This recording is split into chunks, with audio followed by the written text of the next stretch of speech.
Great. Thank you so much and welcome everyone. Carrie Koplinka-Layer and Laura and I co-author a blog. It's called On This Earth.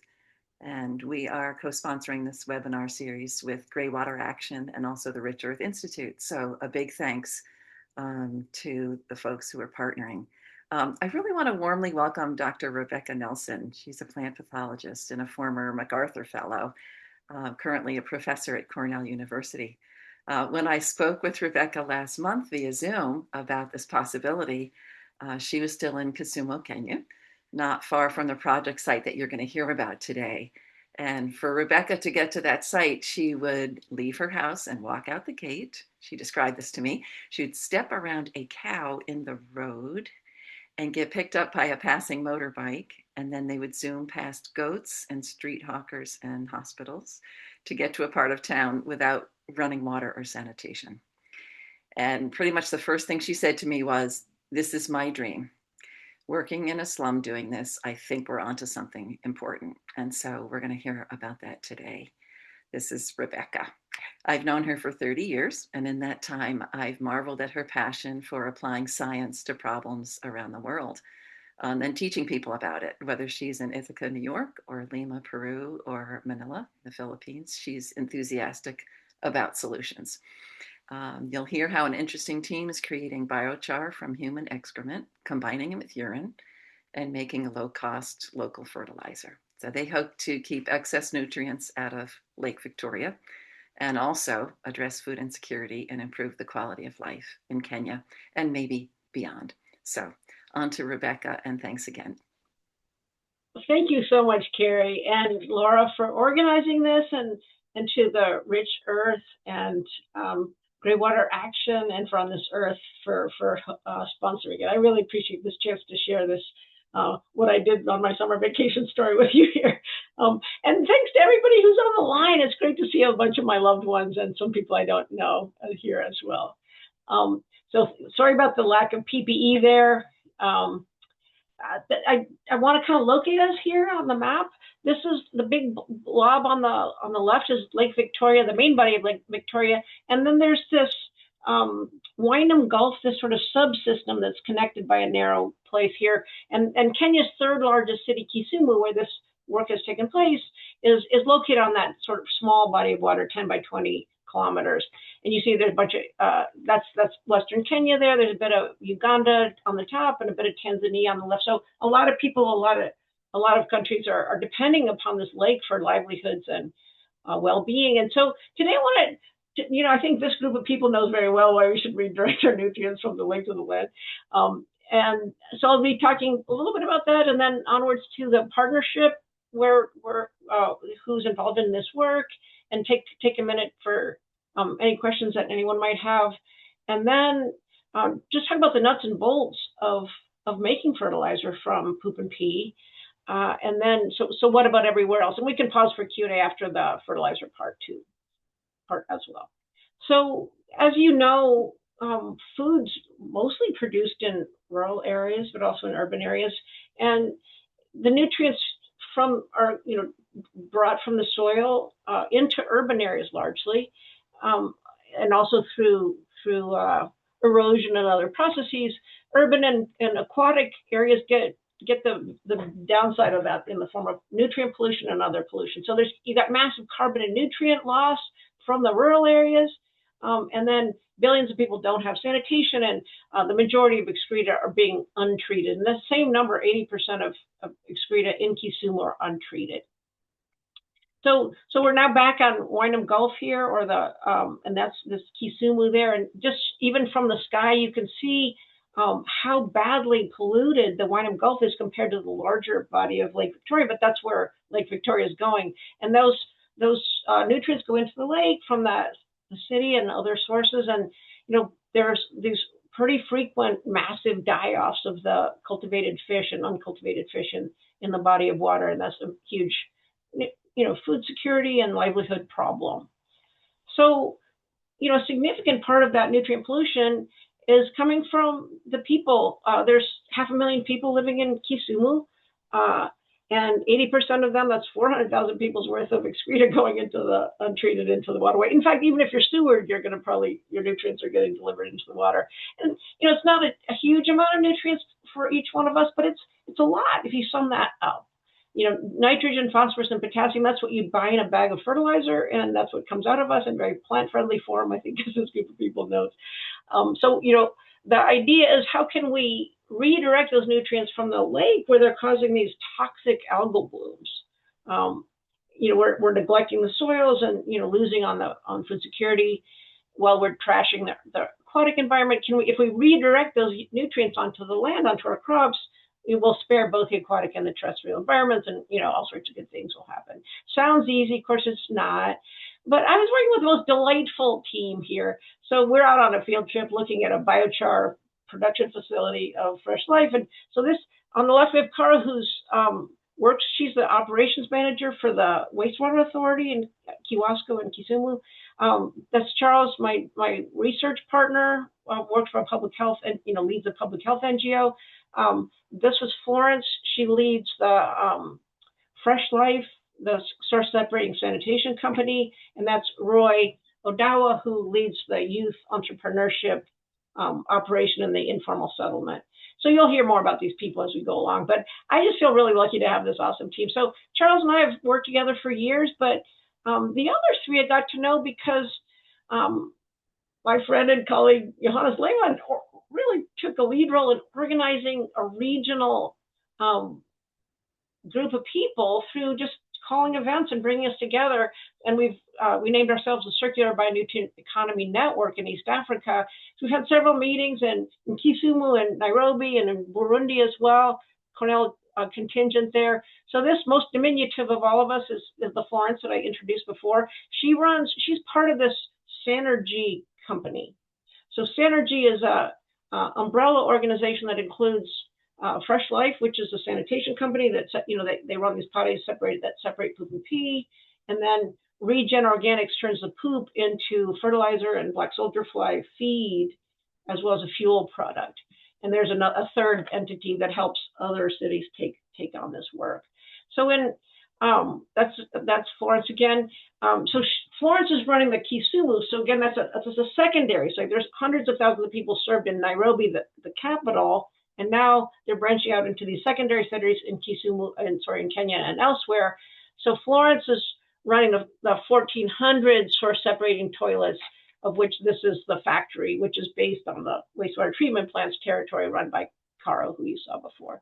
So this is the map that Carrie mentioned. My husband and I lived in this posh neighborhood over here, and you could stroll down here and enter the informal settlement here, and then the KIA, the entrepreneurship group, is over here where the informal settlement meets agricultural land here. So you can see from the sky that there's really different density. It's not the most dense sort of an informal settlement out there, but so this is just a map that Florence had given me the coordinates of the toilet. So each one of the dots here is a toilet, like the one that you see to the right there, Fresh Life Chove. It's got a door on the other side and a pan for pee and a bucket for poop in there. They have squatting styling. So the toilet routes are marked in different colors, and they would trundle them over and dump them in the wastewater treatment plant ponds there, which is adjacent to the factory that I showed you. So this is just showing another key partner, the KIA. That's the Kisumu Young Agripreneurs. That's Roy, who you saw in the previous picture, in a couple of different news stories, one from his work. He sends out a lot of planting material to 1,000 people in that settlement and around. And here he is showing off our fertilizer work in a different story there from March. Really dynamic youth organization. So thinking with these partners, like it hit me that there's a positive feedback loop here. If KIA could collect the excreta and make fertilizer, there'd be less nutrients going into the lake. There's all sorts of different things that we've figured out what to do with excreta collectively on the call here. That would support urban and peri-urban agriculture, and that would reduce the cost to Fresh Life, because a lot of their cost is in collecting that material, I mean, collecting the stuff just to dump it in the lake, and it would, potentially reduce the cost to the users because the price tag could go down if we we're doing the work, and that could allow more people to join, densifying the toilet network, and we'd collect more excreta, and all would be well in the world. Expanding container-based sanitation, improving sanitation while improving livelihoods and improving cleanliness, public health, the health of the lake, and the payer, agriculture, would be footing the bill for all of this and making money by so doing. So container-based sanitation to circular bionutrient economy. So on that premise, a couple of years ago, the same cast of characters that you've seen before, although this guy works for CBEM, he used to work for Fresh Life, and now he's been the one organizing the network. We're sitting around our B&B, Cornell Central in Kisumu, and we're thinking about this thing, and we agreed to do it, and we wrote a grant and got some money from the Atkinson Cornell, which I'm grateful for. And Charles and I have had some support from the Ignite Foundation also, which allowed us to buy the little tricycle conveyance and put up the soil lab and put up all the other facilities that you'll see in a minute. So we decided to just start with the 100 or so toilets right around Kia there. And the idea, so Roy here and here, his job is to make life better for the citizens of his neighborhood in Yolanda. And so, we can enhance sanitation, livelihood opportunities, improve food production, but then also help farmers by improving their access to nutrients, especially at a time like this when the price of fertilizer is skyrocketing. Nutrient sovereignty while we reduce pollution and greenhouse gas burdens. The soil in that region is famously acid, so only about half the samples we've taken are acid, but we can make fertilizer using a lot of lime as one of the tricks, and so we can probably address their pH issues. And bringing all the carbon from the biochar in the way that we do it, as you can see there, could reduce the vulnerability to drought spells, as the biochar sort of a sponge that can hold water. So, we're working with farmers, testing pH and explaining the whole process and scheming with them about how to go about doing experiments. So I wanted to pause now in case anybody had any questions, and before, talking about the nuts and bolts of making fertilizer. Does anybody want to ask anything? Oh, can't see your cursor, sorry. Yeah, I'm pointing to things. I didn't realize you couldn't see that. Rats. Sorry. Okay. I don't know what to do about the no cursor problem. If I hit this thing, drag to move. We actually can see your cursor, Rebecca. It's just a little small. So if you can describe, I think it's just describe what you're pointing at. I think that will fix it because at least I can see your cursor. It's just kind of a small and but we do have a question about what the different colors for the dots on the toilets mean. So those are the different routes, collection routes. These are pretty sometimes small and squirrely streets, and so that's just some internal coding. But it kind of gave us a hint about how much could our collection guys handle for a given loop through the neighborhoods. I think you can adjust the size. Yeah, sorry, I don't know how to do that. I should know. Magnify slide. Okay, sorry, that's a skill I need to gain possibly at another time. Okay, maybe I'll jiggle it around a little more so you can see it just by moving. You're only collecting solids? Absolutely not. No, we are collecting liquids by all means, as you will see. In fact, we only wanted to collect the pee, but we were told take it all because it doesn't really save them trouble if we just take half of it. So we're taking both. I'll get into that in a sec. Should I move? Carry on? Does anybody else want to weigh in? Only other question, Rebecca, was is there a website for Kia? And I did find one. I think you can just search for it, right? Mm-hmm. Yeah, it's a nice one. Yeah. Yeah. Kisumu Young Agripreneurs. If you want to just put that into your search engine, see them. I'm obsessed with goats. They're really cute. Anyway, so should I carry on? Or anybody else want to? We had one more question. What toilet 8 people posing? Okay, sorry, not following that. What kind of toilet are people pooping into? What's the actual, physical thing that they're pooping into, and then you collect what? A bucket, or what do you collect? Yeah, I should have shown that more clearly. It's a pan, a squatting pan, and it's kind of got a, two holes. One that's sort of got a pan leading to a small hole that goes into a jug with a small neck, and then a larger hole for poop, which goes into a bucket with a larger bucket. So it's two different buckets, which are, you pull up the pan, pull out the buckets, put the tops on, put them by the side of the road. The tricycle or the push cart comes by and picks them up and brings them to us. Mm-hmm. And I think you kind of see a little bit in one of the next slides, but I didn't show it as well as I should have. I love to show every single detail, but paring it down didn't pay off. Well, let me show anyway. So my story about making fertilizer starts here in upstate New York, where I've been working on this based on what's in the literature, and just to say, doing experiments, bioassays, getting to 10 to 12% nitrogen on biochar, figuring out how to blend different products to get different pHs. So then taking that game now to the neighborhood here, what's it look like? So, you have those toilets everywhere. And again, I should have showed the nuts and bolts of that. This is Roy walking me around, I think at first to make sure everybody knows, like, she's with me. You don't need to bother her. It's a high density place. It's kind of rush hour in the neighborhood. And this is kind of what it looks like on an average moment, people playing in the streets and hanging out. It's, a lot of entrepreneurial activities on every street corner. So this, you can kind of get a glimpse for what the product collection looks like. So this is a little tricycle. They've just picked up these are the P jugs with the narrow necks and the wide jugs there.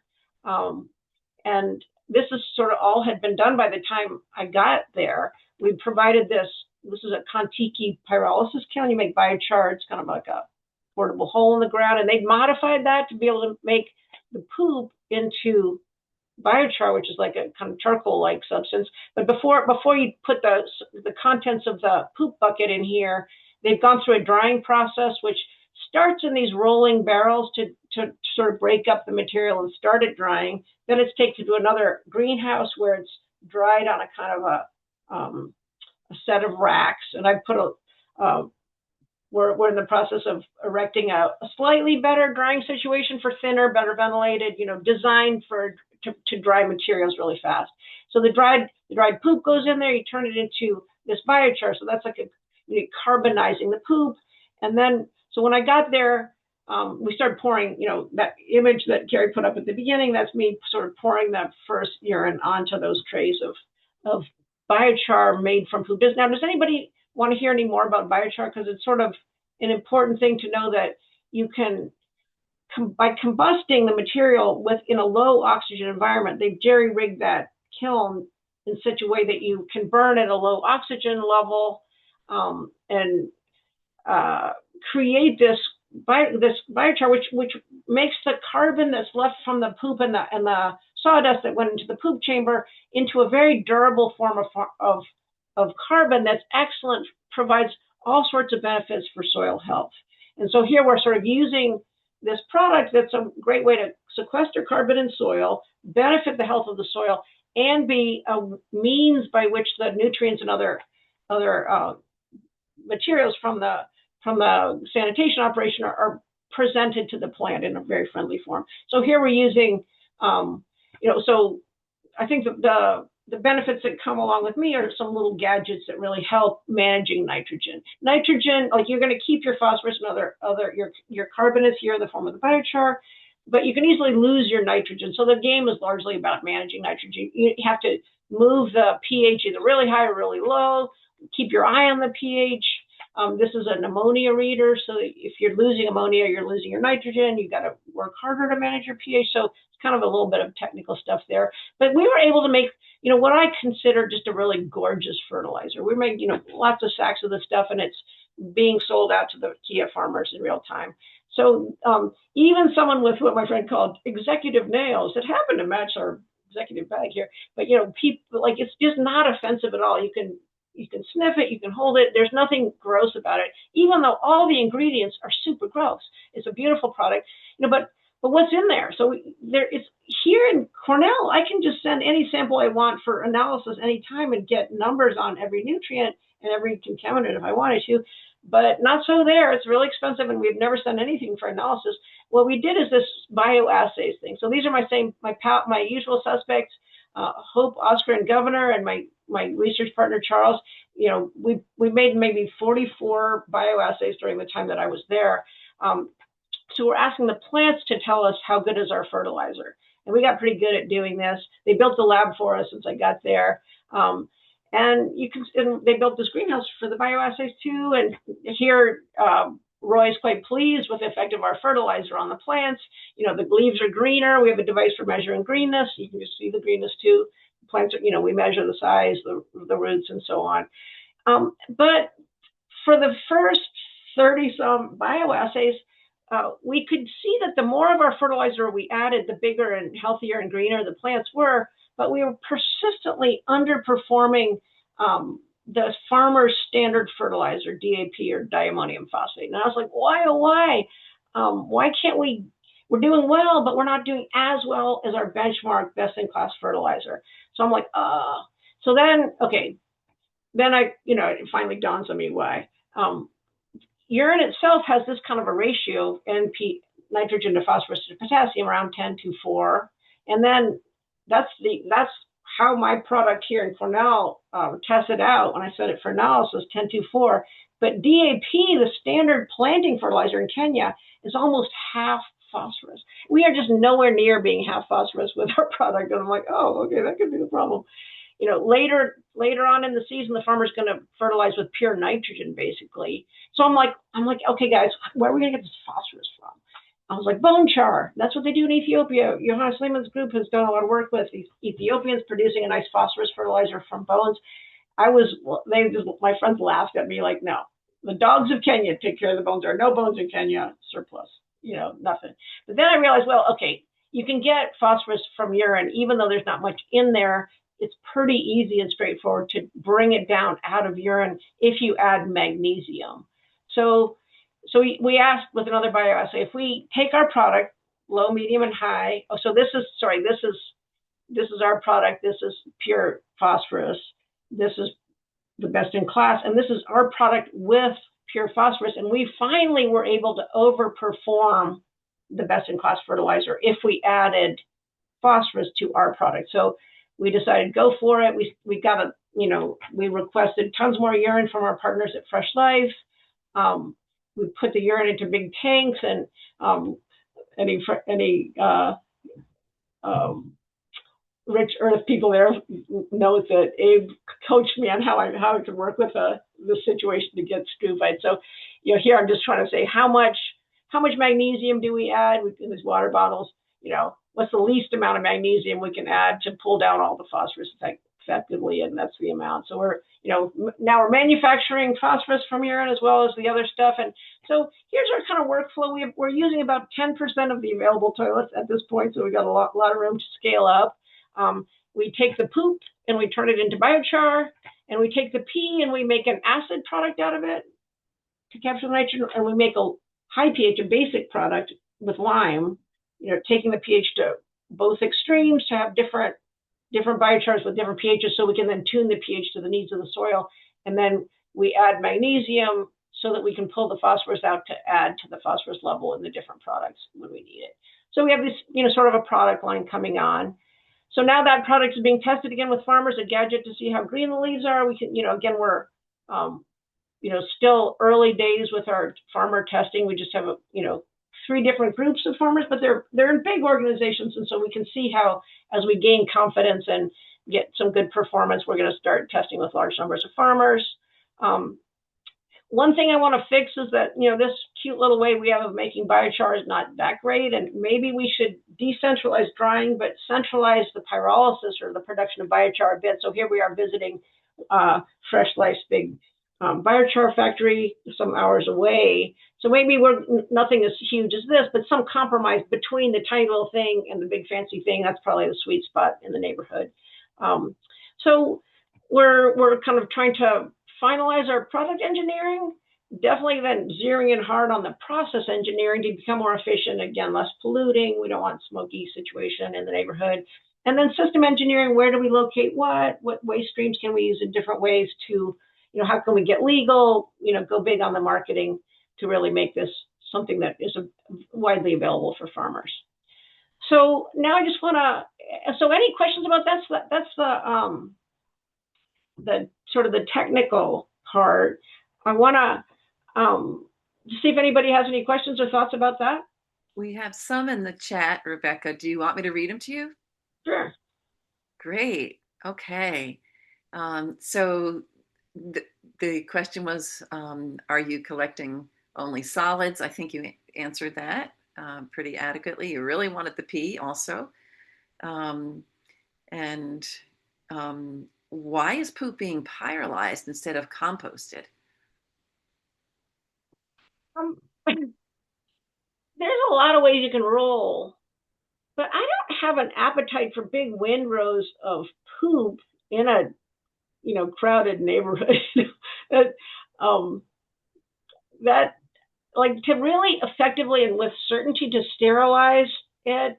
I mean, that is an option, and other organizations have done well with composting of poop, but I think the advantages of biochar for providing durable carbon to soils or something not to, that's something, a really important thing. When you pyrolyze the poop, you guarantee to sterilize it. You get rid of any organic contaminants. You can break any carbon, even carbon fluorine bond, the kind of temperatures you got to hit to pyrolyze. And the biochar provides really special benefits to soil in terms of facilitating the soil, the nutrient cycling, the water holding, the microbial community benefits from the presence of the biochar. So it has a whole lot of benefits. It's a lot of the benefits come in the weight. So to move compost around is one thing. To move nutrients around in the form of compost is one thing. It's a lot cheaper and easier to if you can make it, get rid of the water and make it light. So our product is really light because the weight of the biochar is maybe a tenth the weight of the original material. So compost doesn't have that property of concentrating the benefits as much as biochar does. So that's kind of our reasoning. We had a question about in the flow chart, what is the wood doing? Yeah, so that is unfortunately kind of a fuel source for this process. And we're using around 10 times more wood than we ought to be doing for this process. So that's one of the reasons I'm showing this slide here, saying there's a bunch of features of the picture on the left that, I think we can do better. I mean, it's nice because it's simple. It's you can burn clean in this kind of Kontiki pyrolysis kiln. But you can also not burn clean every minute of when you're doing that. There, if you look over this fence, there's literally a kindergarten right across that fence. And I'm not super cool with having any emissions coming out in that place. I'm there and governor's there and we're all there. I'm like, no, it's not super dirty, but it's not super clean. And the fact that they're using as much wood as they are, it's just not a very efficiently engineered thing. This is super engineered, but it's 90 kilometers from any carbon source using, so that's also inefficient. So we're kind of looking at operations research and sort of optimization theory. Say how can we? I think you want to decentralize the drying process as much as you can, the poop drying and the pee drying, but to make the pyrolysis as technically clean and efficient and good as you possibly can, I think you want something between these two extremes. Not this big and fancy, not this little and rustic. And over here, I don't think you can see it, but there is a pyrolysis unit just beyond the scope of this picture. Before they set up this big factory here, they had a little pyrolysis unit over to the right for their exploratory phase. And I'm trying to negotiate with the guy who owns, anyway, it's owned by Fresh Life, who she works for.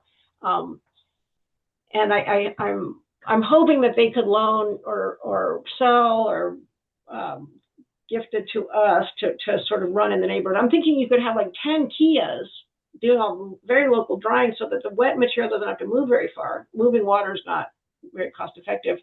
But I think maybe one clean pyrolysis unit, and I think Charles wants to run a clean pyrolysis unit at his other location. So he could, if he has a clean biochar capability, at a semi-centralized site, a little more centralized than this ultra decentralized. So it's ultra local for drying and then local for pyrolysis. And we're just trying to get that right. So yeah, the wood is just to get hot enough to pyrolyze. You should not need very much of it. because you're really trying to pyrolyze using the energy in the poop itself, in the sawdust. We had a question about nutrients staying in the poop after being charred, and you may have already partially answered that, but just want to make sure Jules asked that question. Yeah, you are going to lose your nitrogen. I guess that will not be available to plants after that pyrolysis, but the other stuff should be there for the most part. And then a question about you precipitate the magnesium phosphate from the urine, just kind of checking to make sure that was true. Yeah, so we're putting a product called kieserite, which is magnesium sulfate. That's the most locally available form of magnesium that we could find. So we take this kieserite, dissolve it, and putting these different amounts in there, and that gives you a N, a P, and one molecule of nitrogen, one molecule of phosphorus, and one of magnesium come together in the form of that struvite compound, which is those three connected together. The magnesium is grabbing one nitrogen, one phosphorus, and then that kind of floats delightfully down. It's fun to watch it kind of snowing down in the urine. It forms a nice sludge at the bottom of the thing. You tap off the depleted urine and dry off the struvite and add that into your mix we dry it onto biochar also. Does that make sense? We'll see. We'll look for the thumbs up if it does. Okay, yes. Grace Shaw says yes. Jesse asks, the wood can help prevent concentration of heavy metals in the feces biochar too. Is that correct? I mean, whatever heavy metals are there are going to be there. We don't have a means for them to go away, but the biochar will hold on to heavy metals, immobilize them. So that's another reason to have the biochar. It sort of holds on to bad. I don't know how it does. It seems to hold on to bad things and give up the good things to the plants. You can't get rid of. If you've got lead in there, you got lead in there, and not going to go away. Earl asks, the urine bucket, what size? Will fill up quickly. Who keeps track of this so the urine doesn't overflow? And then who removes the container right away, which will be very heavy? Yeah, so these are 25 liters buckets. You can see them in the foreground on the right here. And I guess they just pick the size and they pick the frequency of service. So you can you can sign up to have your servicing every 1, 2, or 3 days. So if you're a high traffic area, you're gonna sign up for having daily servicing.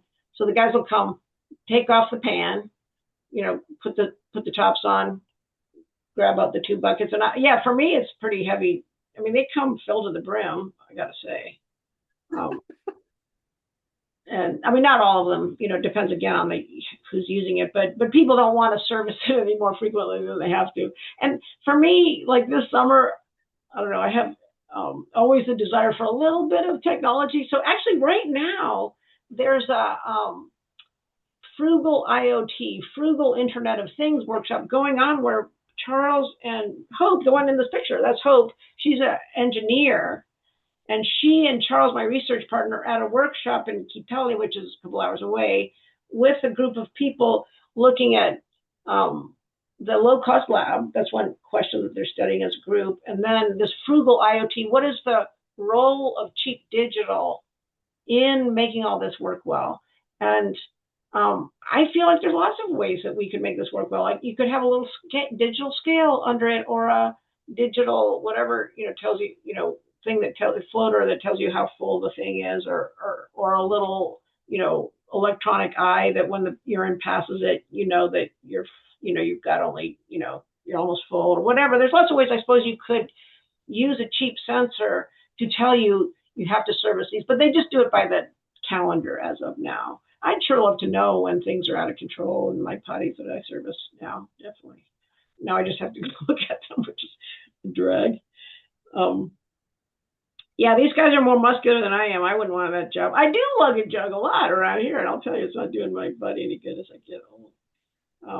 So I long for better pumps. I know that, my friends at my church are sharing my queries about pumps because we have little pumps. I'm always looking for like, what's the perfect pump? And is there a way that we could go around with this IBC toad on the thing and just go sucking the stuff out? Anyway, there's lots of room for improvement, I would say. Any other questions? I think just comments on the weight, and just a little bit of worry about what happens if it fills up before the service comes by. But I think you can move on, Rebecca. Okay. Okay. So just kind of the last loop here.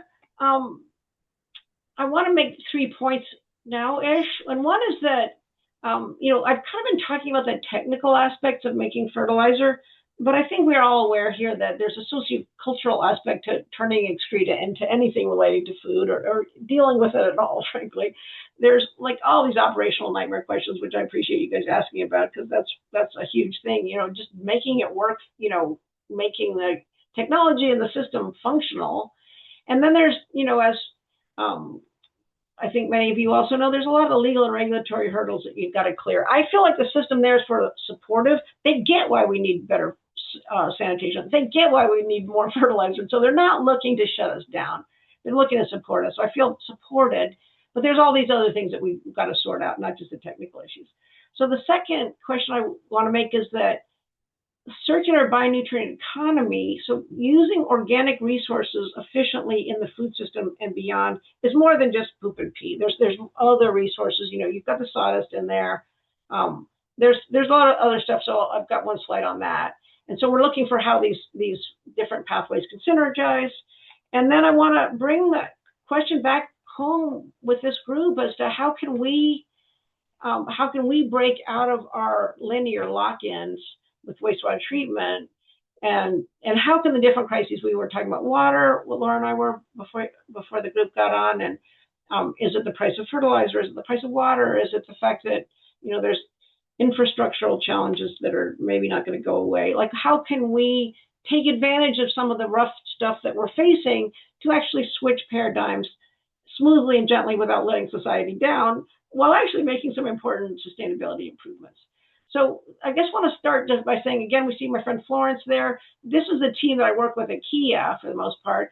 But she and he are from Fresh Life Nairobi. So Florence is working with us, not just because she's a sweetie, but she is, but at the pleasure of her bosses, which is Fresh Life Nairobi. They called us up after they came to visit us here, and they're like, we got 30,000 liters a day, so please get on with it and figure this out, because we're going to be implementing it as soon as you do. So we really have this very, very supportive environment. She's super supportive. The wastewater treatment person is, and the Nairobi people are just like, yeah, let's do this. Decentralization, whatever, yes, we need to do it, let's do it. Notice I'm a Rich Earth fan there. And so my other point here was about these different, we have, these are just 3 major byproducts from the food system. Crop residues, that's rice straw coming into town. Food waste, this is my friend Charles's place where they're processing, in this case, pineapple peels to make food for black soldier flies, and they've got poop drying over here and corn stove over here for making biochar. We've got excreta. And then this is thermochemical transformation turning into biochar, but you also have biological transformations. This is the black soldier fly grow room that Charles has. And this is the drying of the poop in those kind of, trays that are after the rolling barrels. They do a secondary dry here on these troughs. So I'm looking to vastly improve that system to make it more effective and quicker. And then we've got multiple things we can produce: fertilizer, feed and livestock, and all kinds of plant life. These are pea-fed on an experiment there. So just saying that we're trying to combine all these different pathways for these different organic waste. Don't waste them. And so just now sort of trying to shift now towards the USA. Globally, we need to make this transition from a wasteful, linear paradigm to a circular one, to save the aquatic environments everywhere that people are. They're all getting trashed by too much nutrient and other pollution. Greenhouse gas footprint of modern sanitation and modern agriculture producing fertilizers from and with fossil fuels, not very tenable anymore. Sustainability of agriculture in terms of bringing that carbon back into the soils, the livelihoods you can get from doing all the work and making all this happen. In Kenya, I hope I've convinced you this is pretty serious business. People are dead serious about the food security implications of nutrient sovereignty. They absolutely need and want better sanitation systems. They relish the idea of having employment improved by all of this. Whereas when we're working here, it's much more silly. People don't take it seriously. We've got a perfectly good wastewater treatment plant. People just think it's stupid and gross and shut up. So we take kind of this art science angle on it here. But we do have harmful algal blooms. We do really need to, respect all the things under global up there. So we're kind of trying to say, Lake Victoria and the Finger Lakes are not as different as they might be seen to be. So here we make fancy potties that sort of separate, but not as squatters. We sit down or we have a urinal. We have a couple of these straw bale bounded raised bed gardens. This is at the Soil Factory down near Ithaca Beer. This is at the student farm up at Cornell. And we're going to be going later this month down to Bissell Garden, the biggest community garden in the Bronx, and putting in a garden like this, peat-powered gardening. And then this is a student she's taken a picture of her experiment at the golf course. The guys at the golf course were weirdly the first people at Cornell who were really serious about switching their nutrient game to urine. When they dumped some pee on the golf course in this experiment, it was just as good as their synthetic. And they were amazed and telling all their friends and getting excited about it. It's not really because the Cornell golf course is their issue. It's like all of Long Island has a real nutrient problem, and there's a lot of lawn on Long Island, not only the golf course, but so they're trying to figure out how to turn Lawn Care USA into a biochar-based fertilizer scenario. So we have another experiment going in this summer that'll gear up from that one considerably. And then it seems kind of silly, like the way we have our little potties up against this $5 billion Newtown Creek wastewater treatment plant in New York City. One of the many wastewater treatment plants in New York costs $5 billion. They're looking at putting in a $10 billion wastewater treatment plant. And, it's kind of beyond Samson and Goliath situation here. But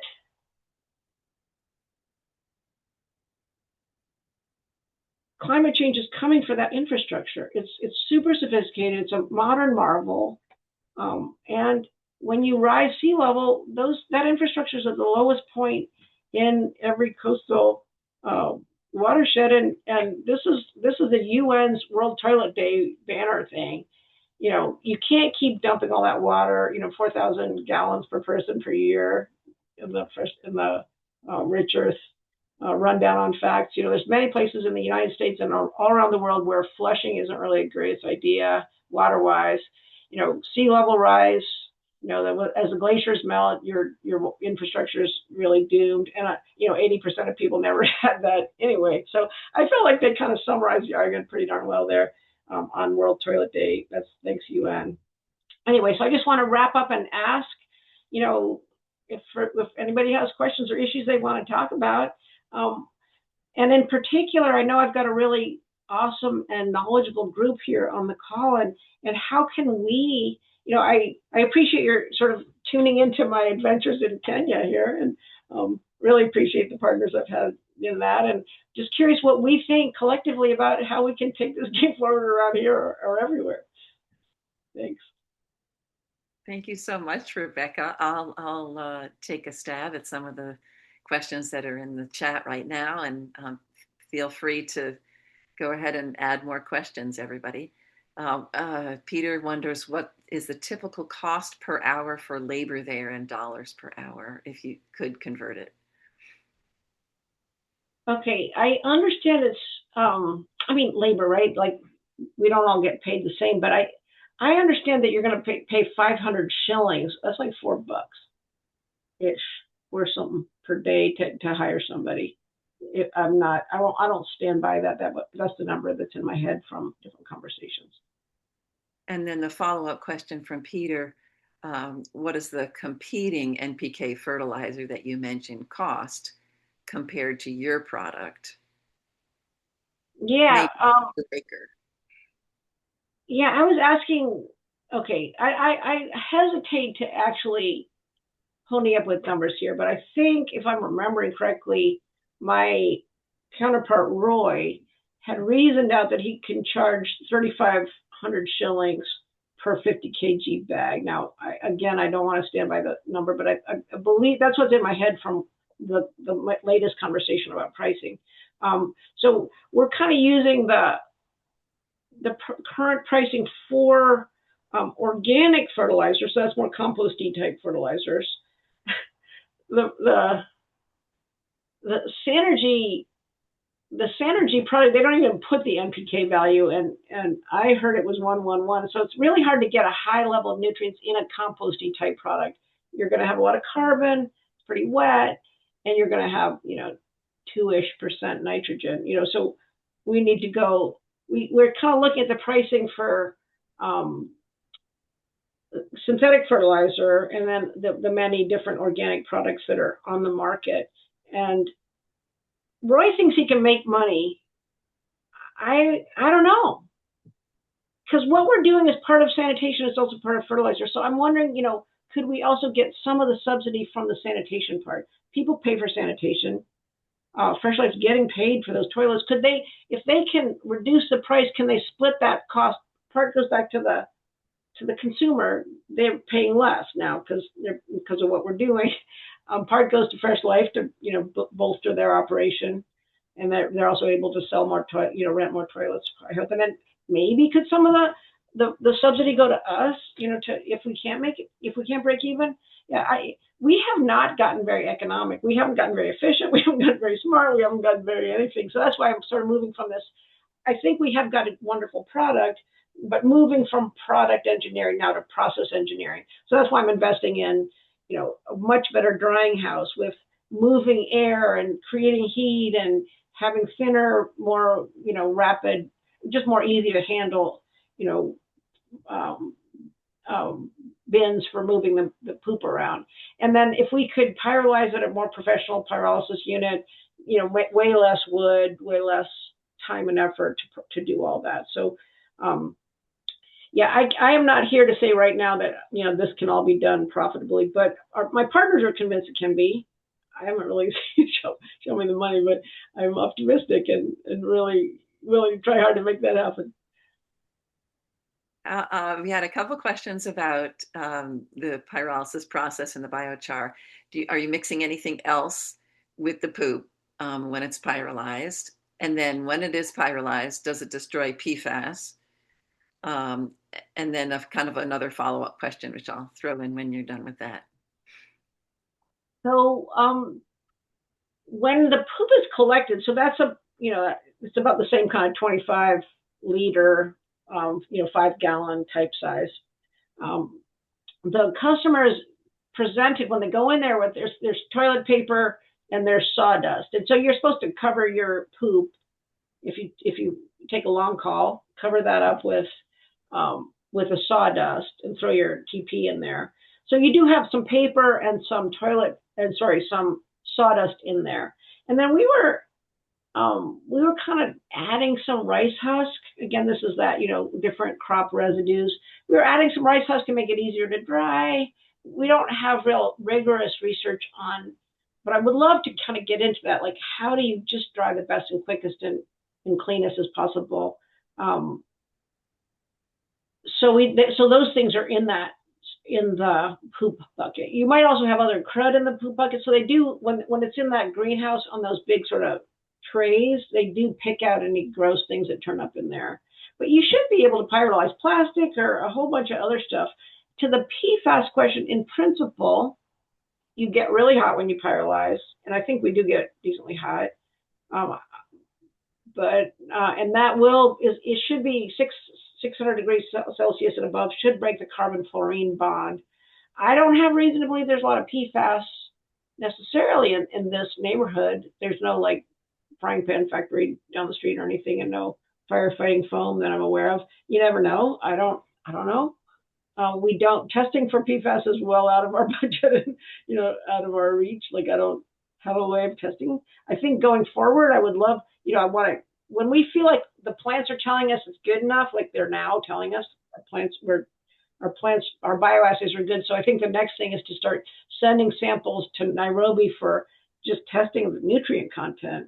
And then I think I would love to test for heavy metals, organic contaminants, whatever else people are concerned about. Now, you start dumping on the urine, now you can introduce PFAS if there's PFAS in people's urine. Any, pharmaceuticals, any other contaminants that go in there would be of concern. So it would be, important to go forward with testing of different contaminants as well as the nutrients. Now, I also have in mind a way when we're dropping down the struvite, you take the urine to a high pH, and you got to mix it up to get the struvite to form. The magnesium has to find a phosphorus and a nitrogen to precipitate. Now, to do that, you have to mix it up. I want to put a bubbler in there, and by a bubbler would do the mixing without me having to sit there with a darn paddle, which got really old really fast.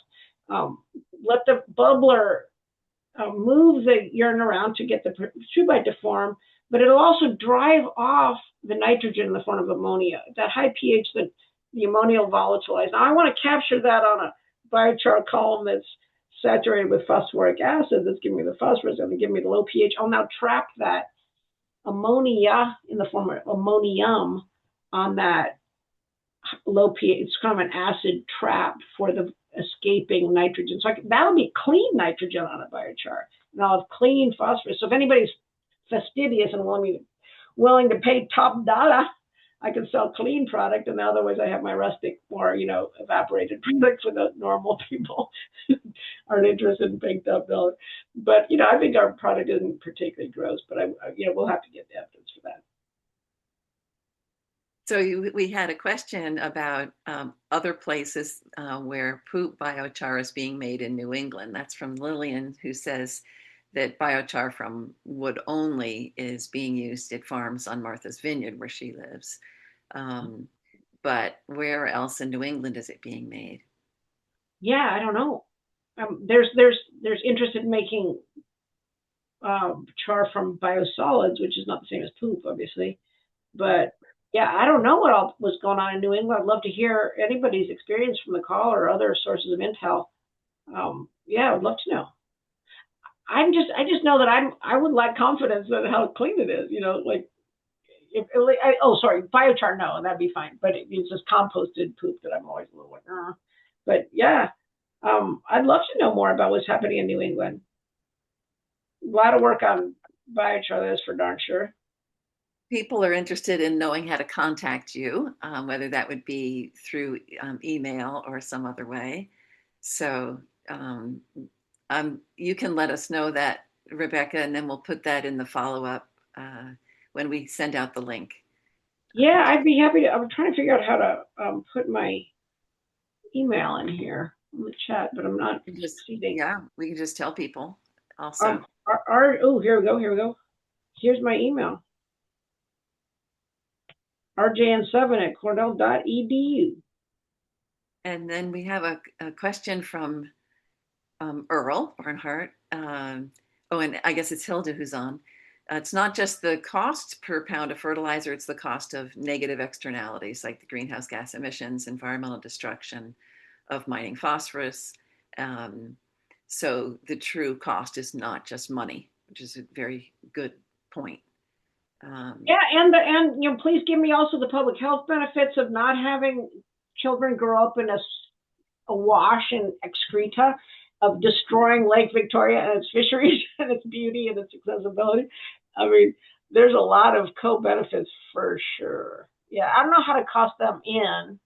So there's the direct kind of prices that we pay that we have to, get return on. And then there's all of those externalities. So I was hoping that with some of those externalities, we could bring in some philanthropic dollar, because we're, the public health benefits of, for me, what's really the primal driver for my enthusiasm right now is making the quality of life better for the 40% of humanity that lives in with a lack of services. They lack jobs and access to employment, to nice housing, to sanitation, to water, to everything that you need to live and feed your children well and food security. So like just how this kind of circular economy move can provide so many of those benefits to so many people.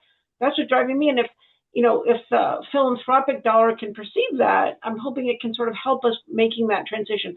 I hope that transition eventually can pay for itself because of these benefits. Actually, it's a productive activity, but I do think there's so many co-benefits, as Hilda's saying, that I hope we can also mobilize some other, some municipal investments and philanthropic and other, aid of various kinds, but not being so confident about that these days. I hope we can also just do it based on the inherent value of the products that we're producing. Which is a beautiful place to leave everyone off. However, Nolbert has a question that I think you might be able to answer quickly if we could squeeze it in. Would you recommend using wood ash as a substitute for sawdust to cover the poo? Maybe not necessarily in Kenya, but what do you think about that, Rebecca? Yeah, that is used, like in India, that's a standard thing. I think put it in there, sure. I think it would be great. I think it's advantageous to us. You can't pyrolyze ash particularly, so maybe it's not advantageous in terms of making biochar. I would like to use the wood ash. It's also often used, or in the literature it's used. Oh shoot. I meant to have I would like to end my thank you note as well. The wood ash is also a good thing that stabilizes the high pH and brings in a bunch of elemental benefits from whatever elements were in the wood. Hopefully not heavy, but there's good elements in wood as well. So it does tend to be fine for drying urine as well. So that's a good substrate for drying. I guess maybe I'd save my ash for that if I could choose. But I do want to just name names here about I won't go through it, but just to say thanks so much to the wonderful people I work with there and in my lab. The people, the work that we do going into this was really important for me, having the confidence to provide some support to the team doing it there in Kenya. I didn't talk about the ops research, and I really want to acknowledge, Johannes Lehmann for the expertise in biochar and for getting our circular bionutrient economy network going there. And there's people, right now, during the workshop who've been working with us all along from the McKnight Community of Practice. And I was really thrilled lately when Simha, whose work I've been building on by reading his papers and then trying to do something similar, he contacted me after he read a certain paper that we put out, and so we're scheming. Turns out he's doing some different things, but not so different from what I've talked about today, and just really making common cause with the wonderful people in the Rich Earth Network. So just want to thank the different players and funders and you guys for thanks again for organizing this. And I really think having these conversations really is going to help in making that transition happen. And I know you're all a bunch of advocates and players yourselves. So thanks so much for being here. Oh, and thank you, Rebecca. I really appreciate it. Yes, I'm clapping for everyone. All righty. Yeah, thank you so much. And thanks everyone. So I think we're going to end here and we'll send out the recording later this week. Thanks again. Really appreciate it. Okay. Bye now. Bye.